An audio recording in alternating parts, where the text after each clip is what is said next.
গীতা পাঠের ফলাফল। সাধুজন বলে থাকেন, গীতা দর্শন, স্পর্শ, শ্রবণ, পঠন সব কিছুতেই শ্রীকৃষ্ণের অপার কৃপা লাভ হয়। সুতরাং গীতার প্রতিটি অধ্যায় পাঠ করলে আলাদা আলাদা ফল মিলবে তা আশ্চর্য নয়। গীতার প্রথম অধ্যায় পাঠ করলে মানুষের মন পবিত্র হয়। দ্বিতীয় অধ্যায় পাঠ করলে নির্মলতা লাভ করা যায়। তৃতীয় অধ্যায় পাঠ করার ফলে সর্বপাপ দূর হয়।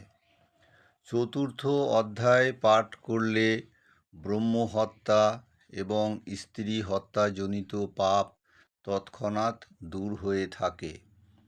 পঞ্চম অধ্যায় পাঠ করলে চৌর্য মহাপাপ দূর হয়। ষষ্ঠ অধ্যায় পাঠ করার ফলে মন্দ ভাগ্য নাশ হয়। সপ্তম অধ্যায় পাঠ করলে বুদ্ধি নির্মলতা লাভ করে। অষ্টম অধ্যায় পাঠ করার ফলে অখাদ্য ও অপেয়জাত সকল প্রকার পাপ দূর হয়। নবম অধ্যায় পাঠের ফলে পৃথিবী দানের মতো পুণ্য লাভ হয়।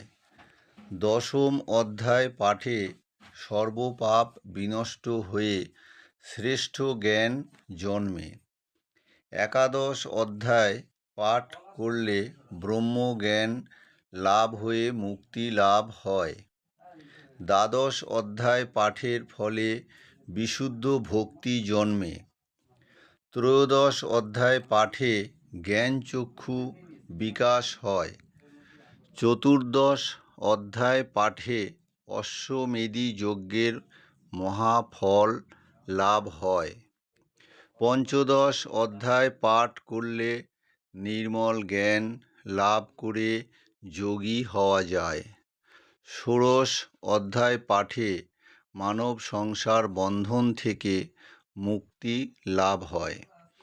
সপ্তম অধ্যায় পাঠের ফলে রাজপেয় নামক যজ্ঞের ফল লাভ হয়। অষ্টাদশ অধ্যায় পাঠের ফলে জ্ঞানরূপ অগ্নি দ্বারা পাপ দূর হয়।